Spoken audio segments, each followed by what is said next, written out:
Good morning बच्चों। आज हम क्लास 4 में हिंदी का पाठ 11 राजा के जूते जिसका नाम था, तो ये हमने पढ़ लिया था। इसका हम एक्सरसाइज वर्क सॉल्व करेंगे, इसके क्वेश्चन आंसर और ये शब्द अर्थ तो हमने कर लिए थे। अब इसके नीचे आ जाते हैं। तो देखिए यहाँ दिया है गा नंबर पर, पाठ के आधार पर निम्नलिखित वाक्यों को सही क्रम में लिखिए। तो देखिए, कुआं और तालाबों का सारा पानी खत्म हो गया, गरीब चंद घबरा गया, राज्य की पूरी धरती को चमड़े से मढ़ दिया जाए, या राज्य में घूमते समय राजा के पैरों पर धूल लग गई और जूते पहनकर चलने से। तो सबसे पहली लाइन थी आपकी इसमें, मतलब सबसे पहले जो घटने वाला वाक्य था वो ये था कि राज्य में घूमते समय राजा के पैरों में धूल लग गई। तो इसको हम नंबर 1 डालेंगे। फिर इसके बाद में क्या हुआ था, फिर राजा ने कहा था कि इन सबको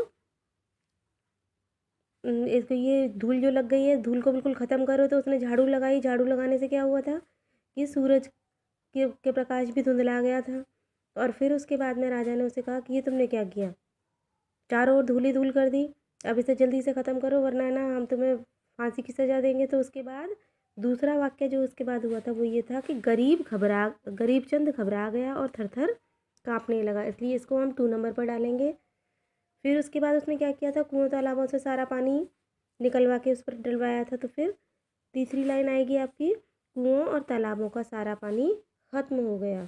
जब पानी डलवा दिया था तो उसमें से पानी ख़त्म हो गया था। फिर उसके बाद में चौथी लाइन जब उसने सबसे विचार विमर्श किया था तो ये तय हुआ था कि पूरी धरती को चमड़े से मढ़ दिया जाए। तो चौथी लाइन में आपकी में ये आ जाएगा 4 नंबर में। और लास्ट वन जो बचा है वो 5 नंबर हो जाएगा कि जूते पहनकर चलने से राजा के पैरों पर धूल का एक भी कण नहीं लगा। तो ये आपका हो जाएगा 5 नंबर। फिर देखिए सही उत्तर पर राइट का चिन्ह लगाइए। तो धूल पर पानी छिड़कवाने से क्या हुआ, सारी धूल मिट गई, लोग प्यास के मारे मरने लगे, या राज्य में अकाल पड़ गया। तो सारी धूल मिटी नहीं थी, बल्कि क्या हुआ था कि सबका कुआं और तालाबों का पानी ख़त्म हो गया और लोग प्यास के मारे मरने लगे।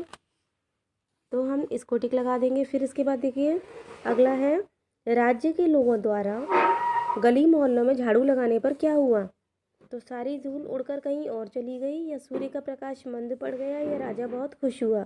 तो हमने देखा था सूर्य का प्रकाश भी मंद पड़ गया था, धूल इतनी उड़ रही थी कि सूर्य की रोशनी भी धीमी पड़ गई। फिर देखिए रिक्त स्थान भरिए, राजा अमीर चंद के डैश में धूल लग गई थी। तो क्या आएगा, पैरों में धूल लग गई थी, धूल उड़ने से डैश का प्रकाश मंद पड़ गया, तो सूर्य का प्रकाश मंद पड़ गया। राजा ने देश के सभी डैश को बुलवाया। तो क्या आएगा, चर्मकार ने राजा को डैश का जूता दिया, तो डैश का जोड़ा दिया, तो यहाँ आएगा जूते का जोड़ा दिया। फिर देखिए यहाँ स्त्रीलिंग शब्द बनाने हैं। पहला है राजा, राजा का हो जाएगा रानी। दूसरा है नर, तो नर का हो जाएगा नारी। तीसरा है बंदर, बंदर का हो जाएगा बंदरिया। फिर देखिए बूढ़ा का बूढ़ी, नौकर का नौकरानी, देवर का देवरानी। अगला है मोर का मोरनी, शेर का शेरनी, सेवक का सेविका। फिर इसके आगे देखिए पिता का माता, भाई का बहन, नायक का नायिका।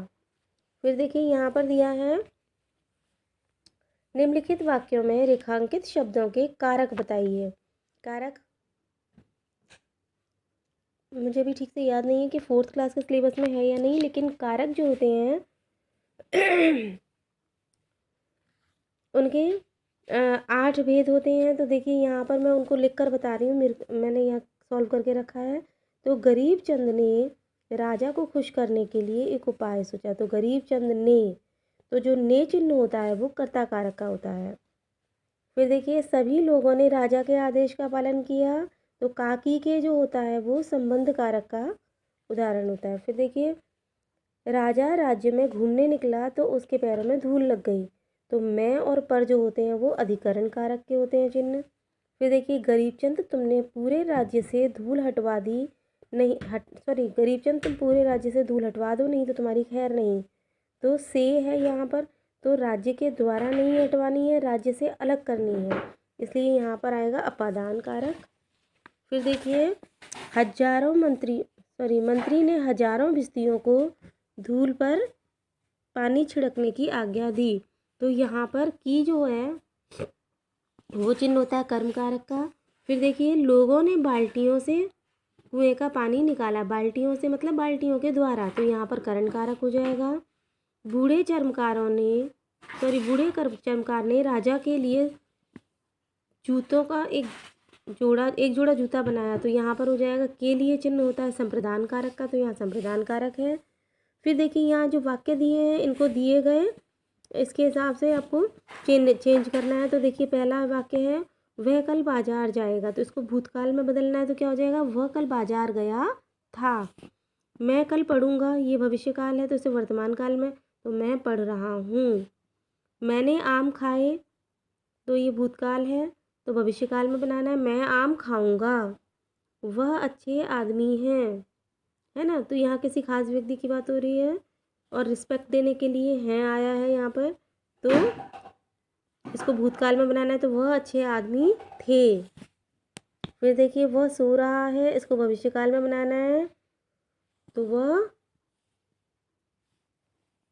ये मैंने यहाँ गलत लिखा हुआ, यहाँ होना चाहिए था वह सो रहा है, इसको भविष्य काल में बनाएंगे तो हो जाएगा वह सोएंगे।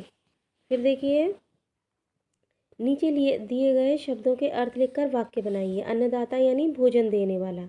तो मंत्री बोला, यहाँ मैं आपको ये बताना चाहती हूँ कि पहली लाइन में शब्द और उसका अर्थ लिखेंगे और अगली लाइन में उसका प्रयोग करेंगे। तो अन्नदाता का अर्थ होता है भोजन देने वाला, तो उसका प्रयोग हम करेंगे। मंत्री बोला, महाराज आप हमारे अन्नदाता हैं। फिर देखिए चर्मकार का अर्थ होता है चमड़े की वस्तुएं बनाने वाला, तो देखिए बूढ़े चर्मकार ने राजा के लिए जूते बनाए। फिर देखिए भिस्ती का अर्थ होता है पानी ढोने वाला, तो मंत्री ने पानी छिड़कवाने के लिए भिस्ती बुलाए। तो आपको करना क्या क्या है, तो बाकी सब तो बुक में ही फिल करना है, ये रिक्त स्थान और ये लिंग बदलो और ये अर्थ लिखकर वाक्य बनाइए। इन तीनों को आपको कॉपी में करना है, मैंने टिक लगा कर दिया है, और बाकी का सब कुछ बुक में ही फिल करना है। आई होप कि सबको समझ में आ रहा है। Thank you.